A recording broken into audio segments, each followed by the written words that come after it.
উপজেলা পরিষদ নির্বাচনের সর্বশেষ আপডেট নিয়ে আমরা ভোটের খবরে যুক্ত হয়েছি। বর্তমান সংবাদের আজকের যে আয়োজন ভোটের খবরের এই মুহূর্তে আমরা ভোটের খবর টিম অবস্থান করছি নিশ্চিন্তপুর উচ্চ বিদ্যালয় কেন্দ্রে, এবং এই কেন্দ্রটিতে অনেক বেশি ভোটারদের যে উপস্থিতি সেটি লক্ষ্য করা গেছে। এখানে প্রায় ৩,৫০০ ভোটার রয়েছেন, এবং তাদের মধ্য থেকে সকাল ৮টা থেকে দুপুর 12টা পর্যন্ত ভোটাধিকার প্রয়োগ করেছেন প্রায় ৮% যে ভোটার তারা আসলে ভোটাধিকার প্রয়োগ করেছেন। এবং এই যে তথ্য অনুযায়ী এখানকার যিনি প্রিজাইডিং অফিসার তিনি জানিয়েছেন যে এখানে যেহেতু অনেক বেশি ভোটারের সংখ্যা রয়েছে, সেহেতু ভোট কাস্টের সংখ্যাও আসলে অনেকটাই বাড়তে শুরু করেছে, এবং এখানে নারী পুরুষ সহ যারা নির্বিঘ্নেই ভোটাধিকার প্রয়োগ করছেন। এবং এই কেন্দ্রটিতে সবচেয়ে বেশি আমাদের চোখে যে ভোটারের যে উপস্থিতি সেটি আসলে লক্ষ্য করা গেছে। এবং এই যে কেন্দ্রটিতে মহিলা এবং পুরুষ, নিচতলায় মহিলারা ভোট প্রয়োগ করছেন এবং উপরে গিয়ে ভোটাধিকার প্রয়োগ করছেন যারা পুরুষ ভোটারগণ রয়েছেন তারা। এই পর্যন্ত ৩,৫০০ ভোটারের মধ্য থেকে ভোটাধিকার প্রয়োগ করেছেন প্রায় ৮% ভোটার তারা ভোটাধিকার প্রয়োগ করেছেন। যেহেতু এই যে নির্বাচনটি সেটি ইভিএম পদ্ধতিতে পরিচালিত হচ্ছে, সেহেতু এই নির্বাচনে তারা আসলে একেবারে ইলেকট্রনিক ভাবেই তারা ভোটাধিকার প্রয়োগ করতে পারছেন। আমরা সরাসরি এই যে কেন্দ্রটি রয়েছে সেটি আমরা সরাসরি দেখানোর চেষ্টা করছিলাম। নিচতলায় নির্বিঘ্নে ভোটাধিকার প্রয়োগ করছেন যারা মহিলা ভোটাররা রয়েছেন তারা, এবং দোতলায় প্রয়োগ করছেন যারা পুরুষ ভোটার রয়েছেন তারা।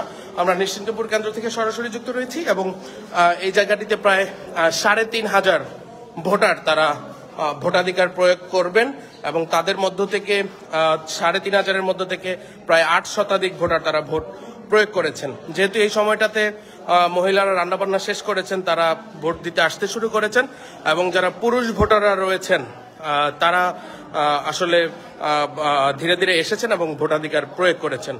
এবং এখানকার যিনি প্রিজাইডিং অফিসার রয়েছেন তিনি জানিয়েছেন যে প্রায় ৩,৫০০ ভোটারের মধ্য থেকে ৮% ভোটার ভোট প্রয়োগ করেছেন। ভোট দিতে পেরেছেন কিনা, দিয়ে কেমন লাগছে একটু যদি বলতেন। এটা আসলে ডিজিটাল বাংলাদেশের অন্যতম একটি কারণ হচ্ছে যে ইলেকট্রিক ভোটিং যে মেশিন আছে সেখানে আসলে জটিলতা ছাড়াই ভোট দেওয়া যায়। যে সিলের একটা বিষয় থাকে সেটা আসলে নাই, শুধু ডিজিটাল পদ্ধতিতে হয়। বা এখানে যে একটা ঝাল ভোটে কারচুপির যে একটা অভিযোগ থাকে প্রতিবার ইলেকশন নির্বাচনে, সেটা হওয়ার সুযোগ নেই। আসলে সব মিলে অসাধারণ।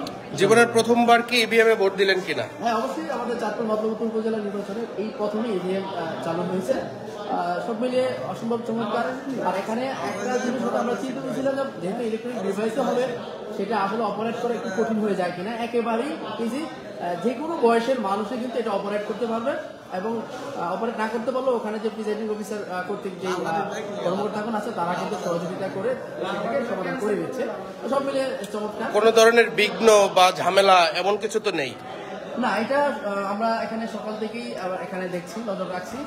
আমরা আইন শৃঙ্খলা রক্ষাকারী বাহিনী যারা আছে তারাও সক্রিয় ভূমিকা রাখছে পরিস্থিতি নিয়ন্ত্রণ রাখার জন্য। কিন্তু এরকম অপ্রীতিকর কোনো ঘটনা ঘটেনি, এরকম কোনো শোনাও যায়নি। সুষ্ঠুভাবে নিরবিচ্ছিন্নভাবে কিন্তু ভোট গ্রহণ চলছে। অসংখ্য ধন্যবাদ। সুপ্রিয় দর্শক, আমরা জানাচ্ছিলাম চাঁদপুরের মতলব উত্তর উপজেলার যে নিশ্চিন্তপুর ভোট কেন্দ্রটি রয়েছে এখানে প্রায় ৩,৫০০-এরও বেশি, প্রায় ৩,৫০০ ভোটার রয়েছে। তাদের মধ্য থেকে প্রায় ৮% ভোটাধিকার প্রয়োগ করা হয়েছে সকাল ৮টা থেকে সকাল ৮টা থেকে দুপুর 12টা পর্যন্ত। যে তথ্য সেটি এমনটি আমাদেরকে জানিয়েছেন এখানকার যিনি প্রিজাইডিং অফিসার রয়েছেন তিনি। এবং এখানকার একেবারেই সার্বিক পরিস্থিতি পুরোপুরি শান্ত অবস্থায় রয়েছে। এখনো পর্যন্ত কোনো কেন্দ্রে অপ্রীতিকর কোনো ঘটনা ঘটার খবর আমাদের কাছে আসেনি। আমরা সেই তথ্যটি জানানোর জন্য যুক্ত ছিলাম, এবং এই যেই কেন্দ্রটি সেই কেন্দ্রটি আমরা সরাসরি যুক্ত ছিলাম এবং দেখানোর চেষ্টা করছিলাম এখানকার যে চিত্র সেটি। মতলব উত্তরের যে নিশ্চিন্তপুর উচ্চ বিদ্যালয় যে কেন্দ্রটি রয়েছে, এবং এখানে নারী ভোটারদের উপস্থিতি সবচেয়ে বেশি লক্ষ্য করা গেছে। দর্শক, মতলব সংবাদের আয়োজন ভোটের খবরের আজকের এই সারা দিন ব্যাপী আমরা এই খবরগুলো প্রচার করছি, এবং যেই কেন্দ্রগুলোতেই যাচ্ছি আমরা সেই কেন্দ্রগুলি আমরা সরাসরি দেখানোর চেষ্টা করছি যে প্রতিটি কেন্দ্রেই মোটামুটি নির্বিঘ্নে খুব সহজেই ভোটাধিকার প্রয়োগ করছেন যারা ভোট দিতে আসছেন সাধারণ মানুষ তারা। এবং এই যেই কেন্দ্রটি সেই কেন্দ্রটি একেবারেই মনোরম পরিবেশেই অবস্থিত, এবং কোনো ধরনের আজকের যে আবহাওয়াটা সেটিও আসলে অনেকটাই অনুকূলে রয়েছে, যেহেতু কোনো ধরনের রোদও নেই তেমন তীব্র, এবং তীব্র বৃষ্টিও নেই, সেহেতু খুব সহজেই মানুষজন স্বাচ্ছন্দ্যে এসে ভোটাধিকার প্রয়োগ করতে পারছেন। আমরা সেই তথ্যটি নিয়ে যুক্ত ছিলাম। আমরা আরো একটি কেন্দ্রে যুক্ত হব এবং সেখানকার তথ্য দেখাবো। আমাদের সঙ্গে কে কোথা থেকে দেখছেন অবশ্যই লিখে জানাবেন। আপনার পছন্দের প্রতীক, আপনার পছন্দের ব্যক্তির নামটিও আমাদেরকে কমেন্টে লিখে জানাতে পারেন। প্রবাস থেকে অনেকে দেখছেন, অবশ্যই আপনার গুরুত্বপূর্ণ মন্তব্যটি লিখে জানান, আমরা সেটি পড়ে শোনাবো। এবং আমাদের সঙ্গে যুক্ত থাকুন, ফলো করে। আমরা নির্বাচনের সবগুলো খবর নিয়ে আজকে সারা দিন ব্যাপী আমরা আপনাদেরকে দেখানোর চেষ্টা করবো, বিভিন্ন কেন্দ্র ঘুরে যে সকল তথ্য আমাদের কাছে রয়েছে সকল তথ্য আমরা আপনাদেরকে দেখানোর চেষ্টা করব।